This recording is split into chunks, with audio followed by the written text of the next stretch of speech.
When I was growing up, there were two Pacific World War II battles that I remember the most. One was the Battle of Midway, and the other was Guadalcanal. My father was a Marine aviator in World War II, kind of biased. But he just missed an assignment overseas, and we always shared an interest in history, mainly military history. So stick with me, and a fighter pilot debriefs the Battle of Midway.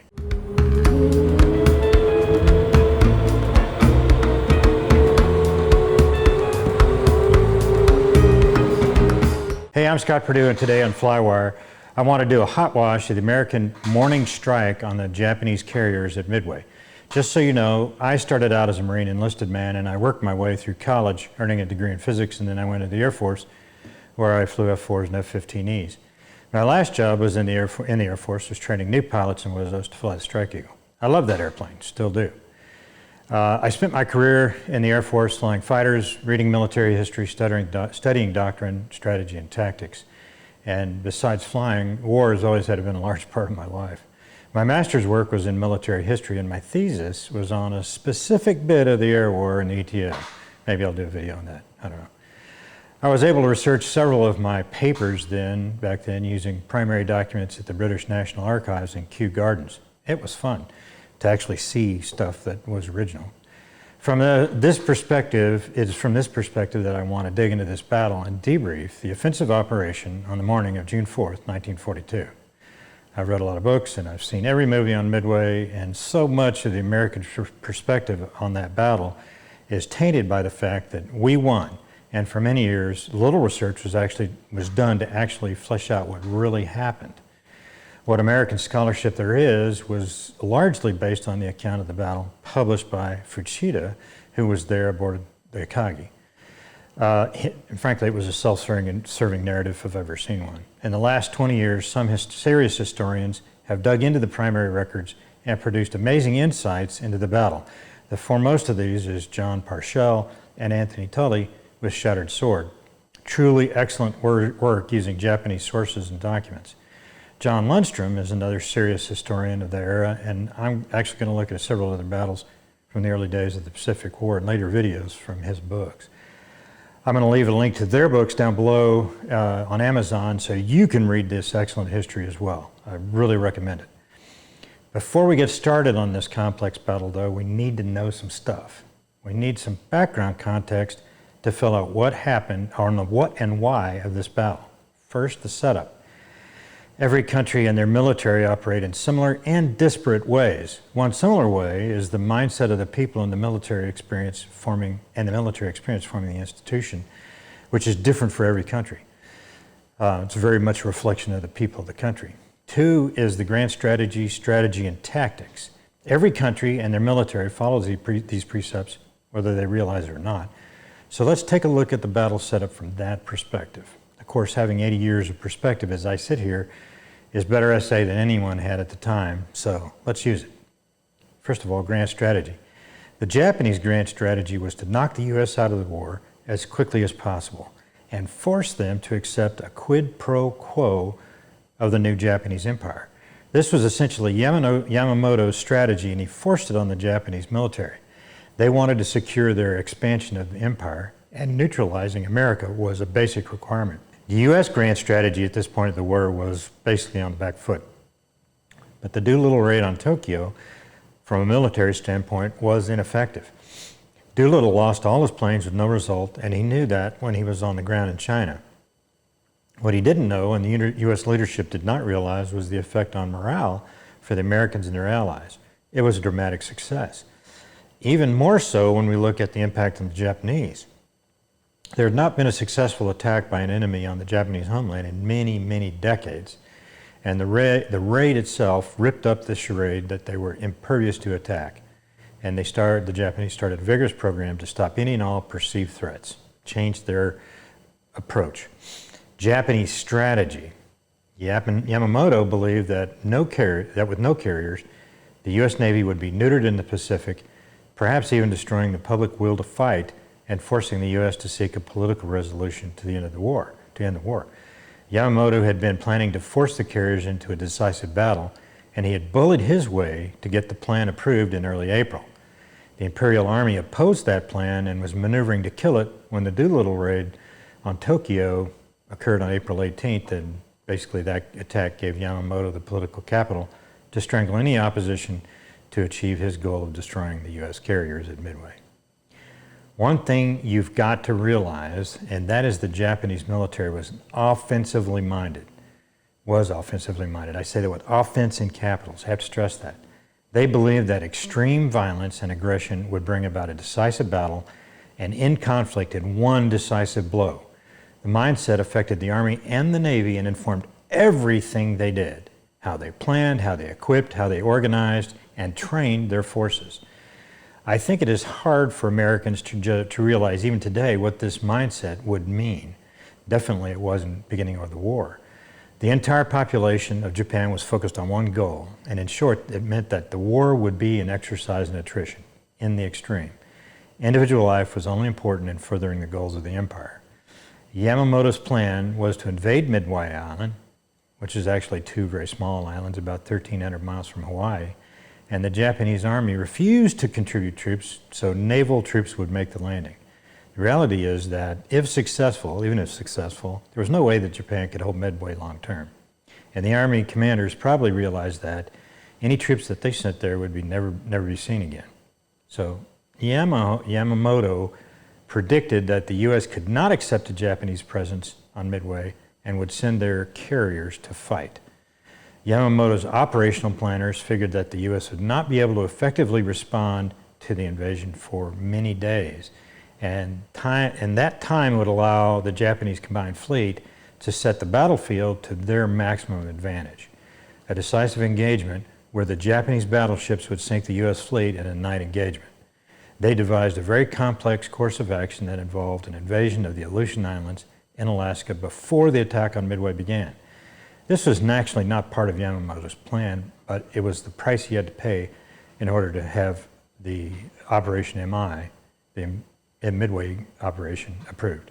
The effect of this invasion would have is to dilute the Imperial Navy combat power that could be applied at Midway.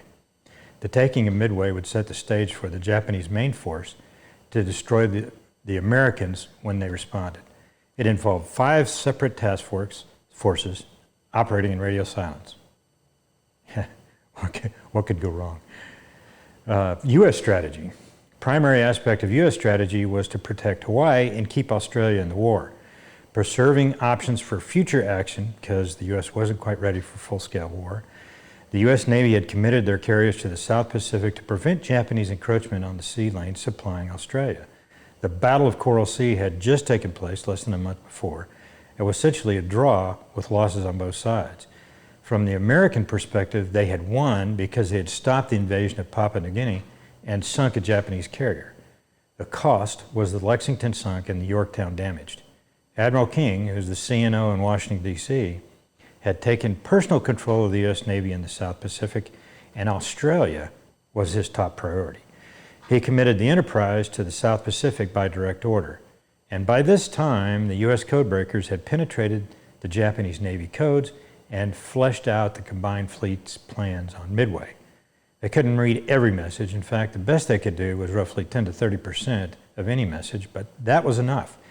They confirmed that the Japanese interest in Midway, the Operation MI was Midway, by planning a false, in the clear radio message about the breakdown of the desalination plant at Midway, reducing the potable water in the atoll. Dutifully, they found that message repeated in a Japanese naval code that was linked to Operation MI, so they knew that Midway was the target. Bull Halsey was the commander of the Enterprise Task Force in the South Pacific and was steaming towards a surprise attack on the major Japanese base, just a planned raid. When Admiral Nimitz, the Pacific Fleet commander in Hawaii, was apprised of the threat on Midway, he contacted Halsey and a very interesting thing happened. There is no record of the actual communication between Halsey and Nimitz, but afterwards, Halsey let his task force be discovered by the Japanese, rendering his attack moot. He didn't have to do that, but he did it. The effect was announcing the presence of another American carrier in the South Pacific at the beginning of the Midway operation. Therefore, the Japanese had the Yorktown and the Enterprise in the South Pacific waters and the Hornet near Hawaii. Perhaps this belief led to some complacency on the part of Operation MI, as it got underway. Halsey turned toward Hawaii at best speed, and then arriving at Pearl, he was temporarily relieved by Spruance due to a serious bout with the shingles, so he was not commanding at Midway. Joining the Hornet, the Enterprise set sail for Midway on 29th of May. The Yorktown made Pearl Harbor, and makeshift repairs were made in just over 48 hours, and then it was turned around.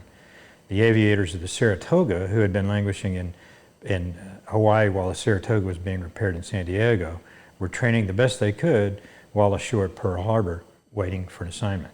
They were brought aboard the Yorktown to replace the regular complement, which had been depleted by the battle in the Coral Sea, and then the Yorktown set sail for Midway, one day behind the Enterprise and the Hornet. American strategy at this point in the war was aggressive defense.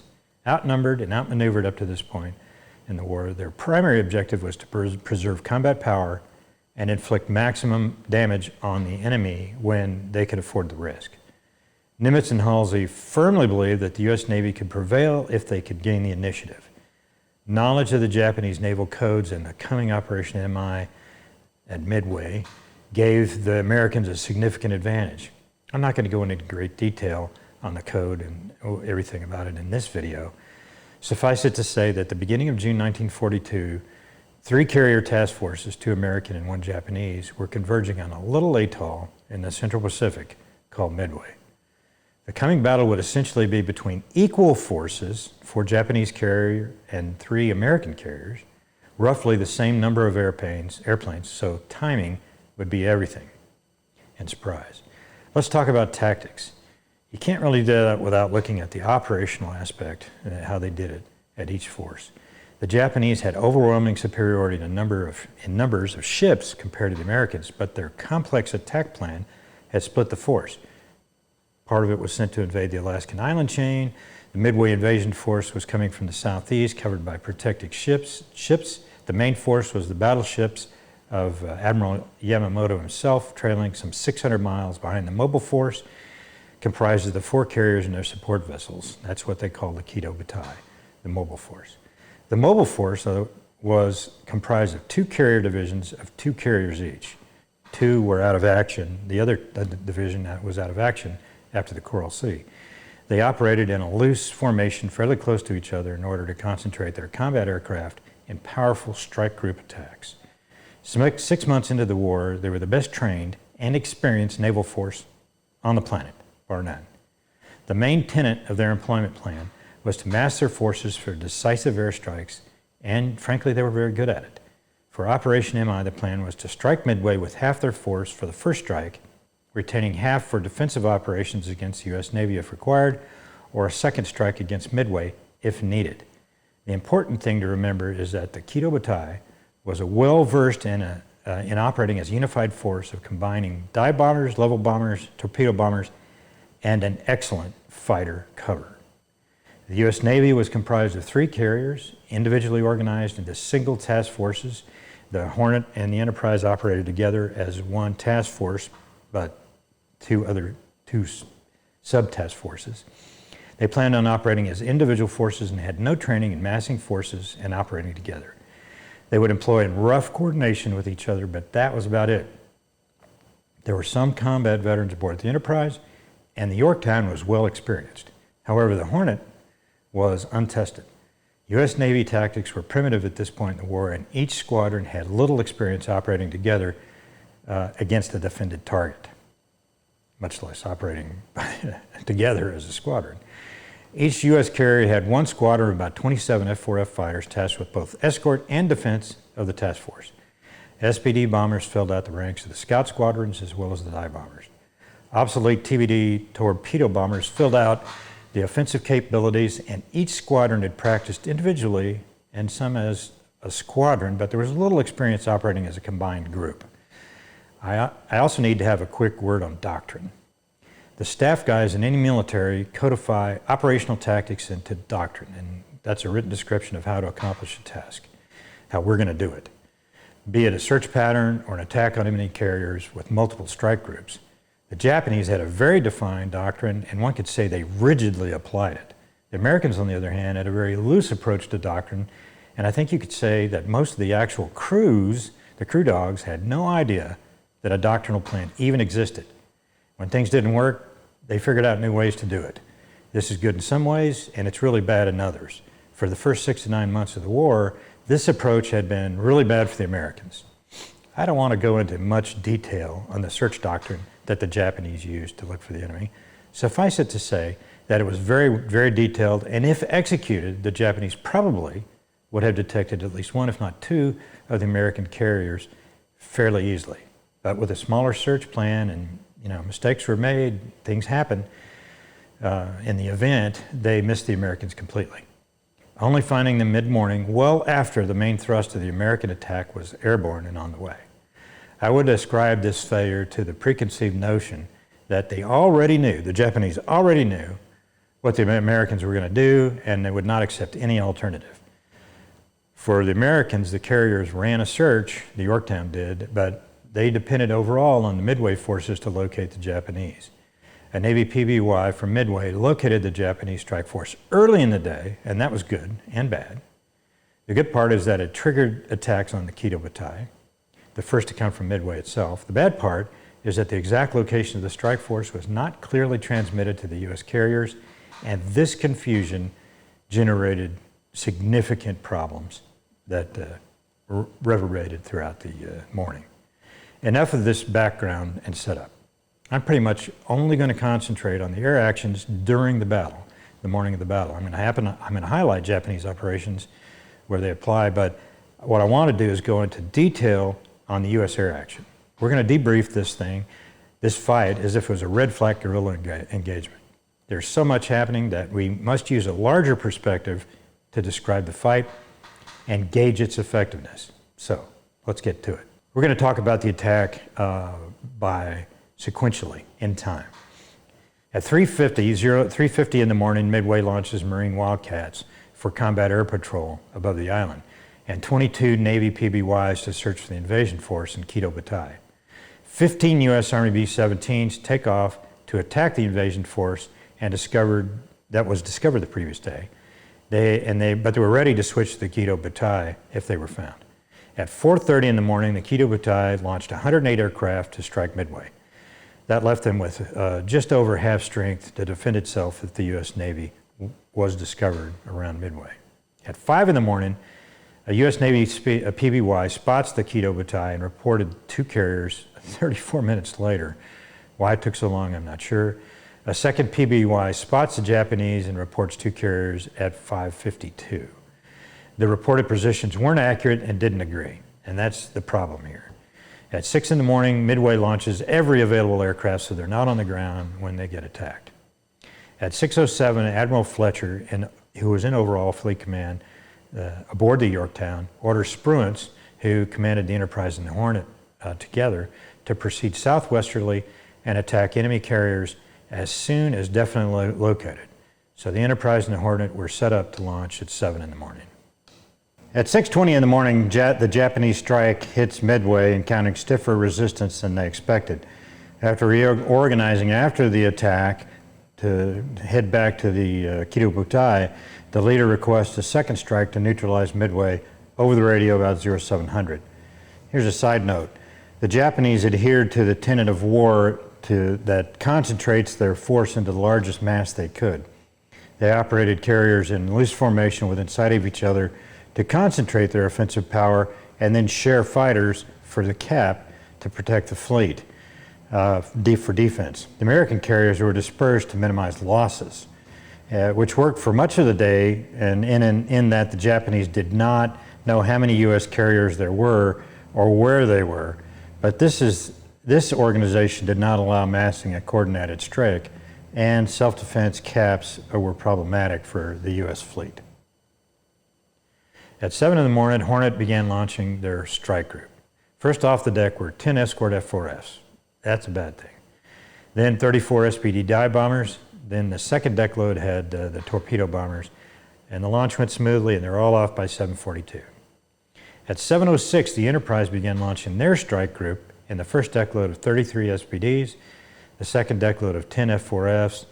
Escort were off by 7:49, and then finally the second deck load, the 14 TBD torpedo bombers were off at 8 o'clock. Okay, this spot took a long time to organize, and the first deck load was directed to go ahead and proceed on your own, strike out there. So the second deck load of the F-4Fs and the TBDs were basically a separate group altogether. So Enterprise split into two strike groups, high and low. Stanhope Ring was leading the Hornet group. He flew a 265 heading. McCluskey was leading the SBDs of the Enterprise. They flew 231 heading. So basically bracketing the sort of known area of where Kido Butai was. And the trailing Enterprise group flew a heading of 240, kind of in the middle. John Waldron of Torpedo 8 would split off from the Hornet group at about 8:25 in the morning on the outbound leg and then head southwest directly to Kido Butai. He had an idea where it was.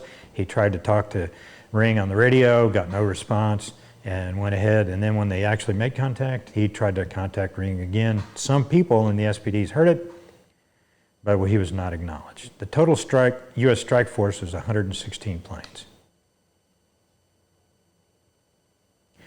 At 7:10, flying from Midway, 6 TBF torpedo bombers, who happened to be actually from Torpedo 8, but they weren't aboard the carrier, and there was a new airplane, the TBF.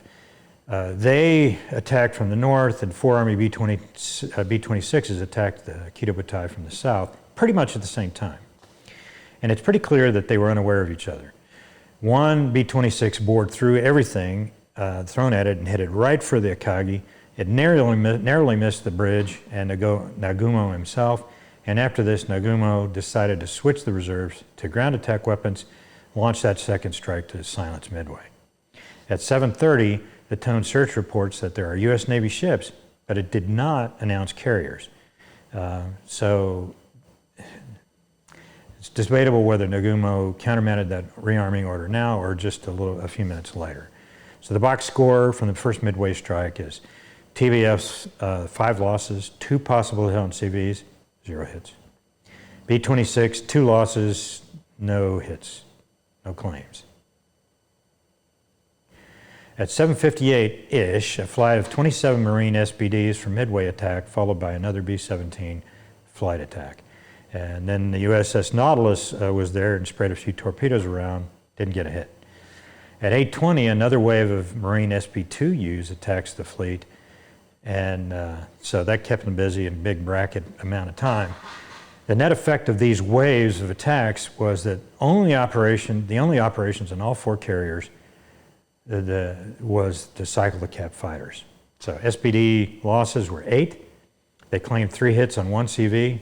There was actually 0 hits. The SB-2Us lost 2 and claimed 2 hits on a battleship, 0 hits.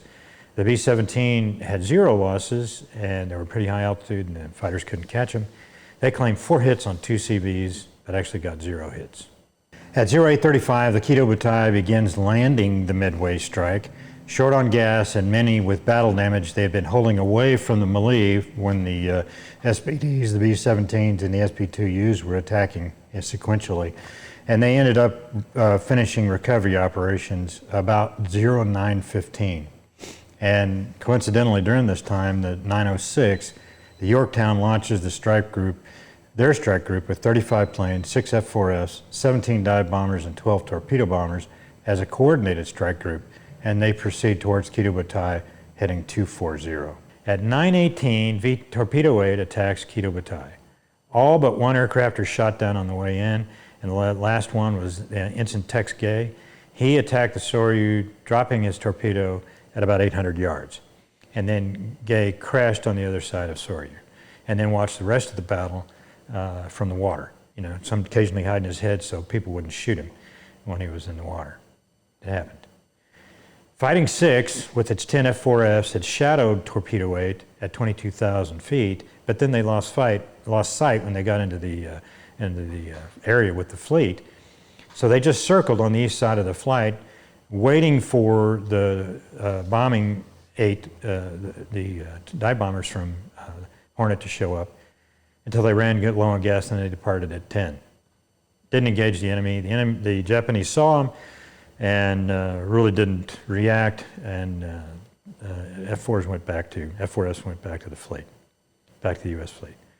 At 9:50-ish, Torpedo 6, southwest of Kido Butai, observes smoke from the attack on by Torpedo 8, and it turns towards the smoke in a tail chase. At 9:58, Torpedo 6 attacks the Kaga. Harried by the cap with no support from VF6 now, headed away, going home, the Kaga outmaneuvers the slow TBDs. I want to talk a little bit about the Hornet strike group as long as we're here. So Fighting 8, the fighters, the F-10 F-4Fs, they turned back for fuel about 9:15, about 160 miles from the Hornet. Navigation issues led them to miss the fleet completely, and they split into an 8-ship and a 2-ship. The 8-ship ends up ditching by 10:50. They'd done it in a very long stream gradually as they got there. And the 2-ship actually ditched together. They were picked up together. The 8 men, or the 6 of the 8 were picked up as much as 5 days later, and Kelly and Hill were never seen again, which is an incredible shame. So they lost two lives in that, all 10 airplanes. The strike group of the Hornet, the scouting and bombing 8, they turned back at about 225 miles from the Hornet on the outbound leg. They were supposed to go out to 175 nautical miles and then turn left and parallel the known track of the Japanese fleet to the southwest or southeast, and they didn't do it. He flew on to about 225 miles, and then he did a 180 and head back towards the Hornet. Ring did. And shortly after that, they broke up. So 18 SBDs of bombing 8 turned southeast towards Midway. They skirted the Hornets. They skirted the Japanese strike group, and then turned towards the U.S. fleet. And then 14 decided to go to Midway, with 3 lost along the way, and then 11 actually landed in Midway, and they ended up joining the Hornet several days later. The attacks of Torpedo 8 and Torpedo 6 had the effect of pushing the entire Kido Butai to the northwest. At 10 in the morning, Enterprise dive bombers led by McCluskey had followed the wake of the Arashi, who had chased the Nautilus to keep him underwater, and the fleet left, so the Arashi was rushing back to join the carriers. McCluskey followed him at high altitude, so he came in from the southwest, perpendicular to the attack axis of the previous torpedo planes. This is McCluskey here. These are the torpedo planes that have been going in this way. And then the Yorktown strike group, it had split into low. Torpedo 3, escorted by Jimmy Thatch's 6 F-4Fs, the only U.S. fighters to engage the enemy in the morning, and high with scouting and bombing 3, the dive bombers. They ended the fight from kind of the southeast over here, just displaced from where the torpedo bombers were. But they were high altitude and the torpedo bombers were low. At 10:06, the low altitude torpedo bombers attracted attention to the cap, just like the previous torpedo attacks. The fleet turns northwest away from the torpedo bombers, so it's a tail chase now. Enterprise and Hornet SBDs, Enterprise and Yorktown SBDs are engaging the Kido Butai in a pincher, which at the time folks call it a hammer and anvil attack, undetected. We call it a pincher nowadays. And they were on the beam. Not necessarily a great place to be for a dive bomber.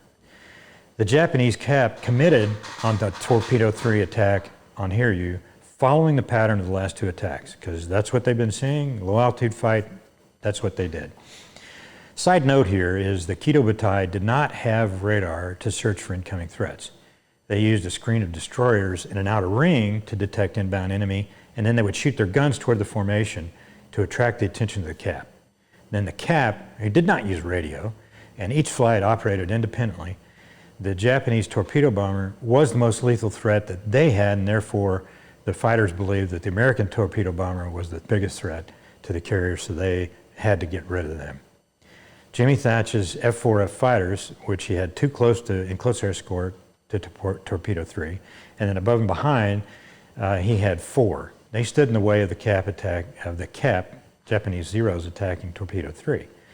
So a significant part of the cap concentrated on Jimmy Thatch's F-4 F-4Fs, and 1 was quickly shot down. The remainder, 3-ship, executed the Thatch weave. Suffice to say here that it's a very effective defensive formation, and I'm going to describe it in an upcoming video on fighter tactics and development. But Thatch kept 15 to 20 Zeros at bay for 25 minutes. That's an eternity in an air-to-air fight. And he shot down 3, his wingman shot down 1. 2 Wildcats in close escort also received a lot of attention, and they scored 1 0 apiece. They were pretty well shot up, but they both made it back. And never before had Zeros faced such determined and successful opposition. The scrap with the Wildcats and VT-3's, Torpedo 3's attack on the Hiryu drew the cap, the AAA, and the eyes of pretty much everybody on the entire fleet down low. And this left the door open for the Enterprise and the Yorktown dive bombers to get into position at altitude. Torpedo 3 only lost 1 airplane in the run-in to attack Hiryu. At 10:20, McCluskey ordered the attack. Doctrine held that the lead squadron would attack the farthest target, which proved to be Akagi, the trailing squadron the nearest target, and that was Kaga. And Best, leading Bombing 6, expected this, and he began setting up for the attack on Kaga. As the attack developed, he realized that McCluskey was also leading Scouting 6 to attack Kaga. Nobody was dealing with Akagi. So he broke off with his flight of 3. The rest of his in the squadron missed him, and he proceeded to attack Akagi. At 10:25, Kaga made a hard right turn, and that spoiled the attack of the first 3 ship down on the attack pipe. The Kaga AAA ended up shooting up 1 of the second 3 ship, and that was 1/3 of the rest of their AAA kills. They got 3 during the entire battle. Gallagher, who was CO of Scouting 6, he dropped a 500-pound bomb. He was the next one in line. He dropped a 500-pound bomb on the Kaga flight deck after the elevator. Side note here, the Scouting 6 was armed with 500-pound and 100-pound bombs, weapons that could do damage, but not enough to sink a carrier. Bombing 6 was armed with 1,000-pound bombs. That could be killers, carrier killer. Seconds later, another bomb hit the bridge, wiping out everyone there, probably a 1,000-pounder from Bombing 6, and there was another 1,000-pounder that hit the deck from Bombing 6. And all, Kaga was hit 5 times. Once, that one, as I mentioned, a 1,000-pound bomb in the center of the flight deck that exploded in the hangar deck, igniting uncontrollable fires. Scratch 1 flat top. Took a while, but it was done. At 10:26, Best, who was the CO of Bombing 6, and his 2 wingmen attack Akagi. Dropping in unison, Best plants a 1,000-pound bomb in the middle of the flight deck where it exploded on the hangar deck, and that started in an inferno that consumed the ship. It's uncontrollable. The left wingman was a near miss, close aboard and towards the front of the ship, and the right wingman's bomb exploded at the stern, close enough, underwater, close enough to jam the Akagi rudder, and that prevented the carrier from maneuvering. Scratch a 2nd flat top. At 10:26-ish, the 17 SBDs of Bombing 3 pushed over in an attack on the Soryu. 13 had bombs. 4 had lost their bombs to a faulty arming system, but they went and did the attack anyway. But Bombing 3 had split into a pincher force fore and aft on the Soryu, and the Soryu received 3 hits with 1,000-pound bombs, exploding on the hangar deck, again causing uncontrollable fires. Scratch a 3rd flat top. At 10:35 to about 10:40 or so, Torpedo 3 finally splits into 2 flights in an attempt to put Hiryu in a pincher, and it goes through its attack. Okay, by now, just about everybody else in the strike group is exiting the target area in 1s and 2s and heading out. Torpedo 3 is boring in, and they generate a lot of attention from the cap. They launched 5 torpedoes on the Hiryu, no hits. So let's talk about a box score. How did we do in that first, how did the various units do in the first mission of the day? Hornet, the Hornet box score. Fighting 8 were the F4Fs, they lost 10, ditched. 2 lives lost, never engaged. Bombing 8, the SBDs, they lost 3, 14 diverted to Midway, and 11 eventually made it home, never engaged. Torpedo 8, on the other hand, they lost all 15 TBDs, 1 survivor from the squadron, and he made a drop with a no-hit. The Hornet recovered 21 of 35 aircraft sent, and 31 lives were lost for no result. The Enterprise box score, Torpedo 6, their TBDs, they lost 10, 4 returned. 5 drops they claimed, and 0 hits. Scouting and bombing 6 SBDs, they lost 3, 25 returned. They claimed 5 hits on the Kaga, 1 on the Akagi, and they sank the Kaga and the Akagi. Fighting 6 had 0 losses, all 10 returned, never engaged. The Yorktown, bombing 3, they had 0 losses with 5 hits on the Soryu, and they sunk it. Fighting 3, they lost 1, and they claimed 6 zeros, shooting down 6. It was pretty impressive work. Torpedo 3, they lost 11, 2 returned. They dropped 5 torpedoes with 0 hits. At this point, the Japanese had lost 3 of 4 carriers. The American losses in aircraft and aircrew were severe. The failure of Stanhope Ring leading the Hornet strike group had consequences that quite likely resulted in the eventual loss of the Yorktown. Speculation is hard to accurately gauge at this point, but Hiryu, along with its own strike force, remained and would prove problematic. I'm going to leave the second round at Midway for another video, but the bulk of the battle ended here, and I think we could take stock of that. For this guerrilla package, I think we can call balls and strikes. The bottom line is that the success of the operation weighed against the losses incurred to achieve it. There is no doubt that the U.S. fleet came out on top in the Battle of Midway. A lot of things actually worked in its favor. To begin with, the breaking the Japanese naval code gave the U.S. an advantage, and in that, surprise was flipped in the battle to favor the Americans. The Japanese expected the U.S. to be caught flat-footed, and that didn't happen. The combatants were essentially even going into the battle, at least as far as the units involved in the actual fighting itself.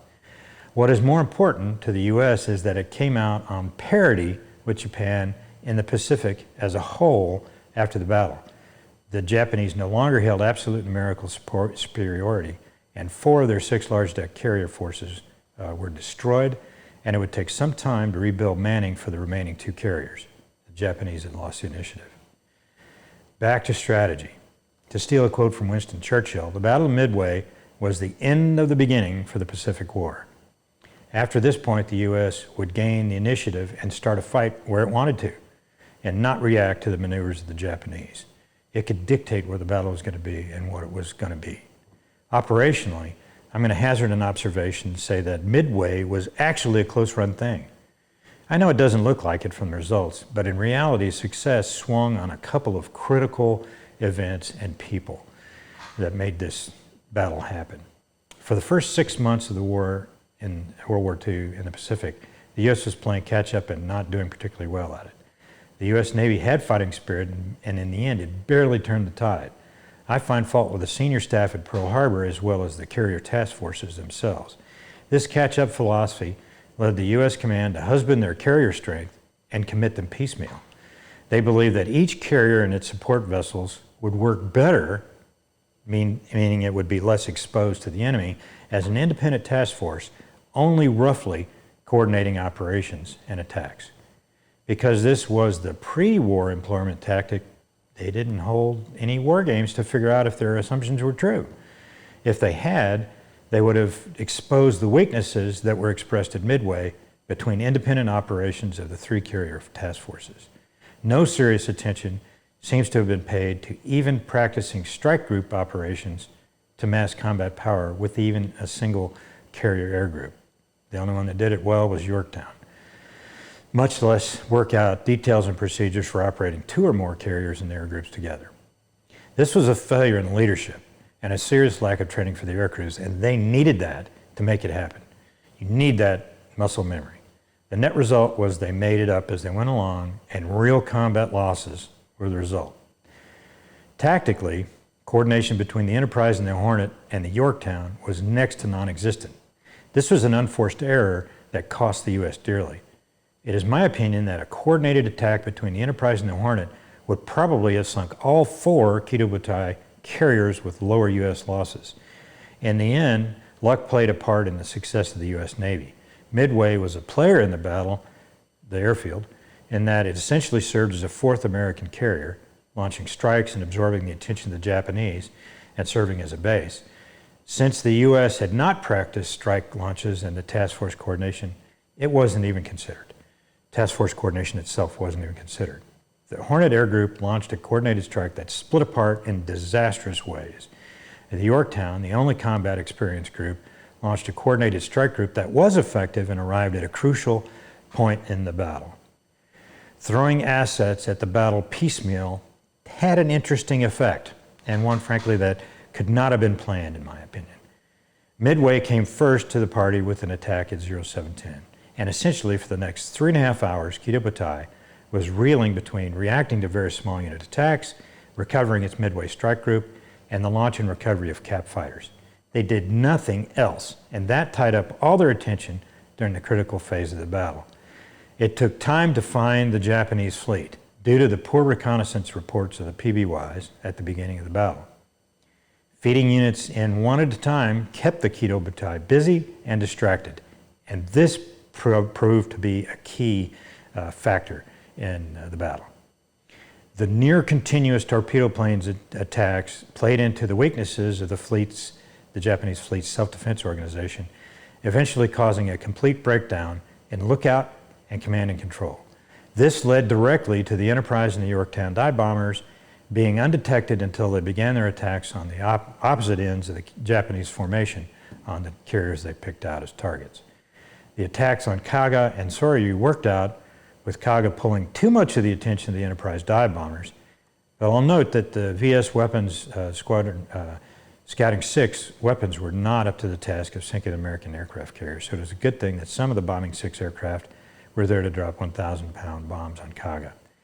The day was saved by the quick thinking of Richard Best, CEO of Bombing 6, when he switched from the Kaga to attack the Akagi and successfully sunk it with one bomb. U.S. Navy fighters, they didn't play a large role in this battle. But Jimmy Thatch's contribution was, in my mind, critical to the northeast side of this fight and marked the first time that inferior Wildcats came out on top of a greater force of Zeros. There's a lot to unpack right there, and I'm going to leave that for a future video. I'm going to describe it briefly, but we'll talk more about it later. This engagement meets the definition of a furball. The confusion and danger of a furball affects both sides. There's real risk for everybody.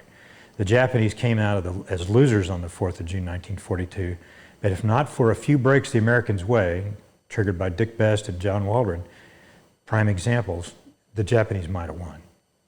It brings to mind one last saying we used to have in TAC when I was in the Air Force, and that is, it's better to be lucky than good. And the U.S. was lucky that day. So, hope you liked the video. I know it's a long one, sorry about that, but there's a whole lot to talk about here, and I just had to do it. If you do like it, hit like and subscribe. It looks like this here. And I'd like to thank my Patreon supporters right here as well. Without y'all, it'd be harder to do these videos. And I'm going to leave a link below if you'd like to support Flywire for the Patreon Flywire channel. Meanwhile, thanks for hanging on and watching, and I hope we learned something. I'll see you next time on Flywire.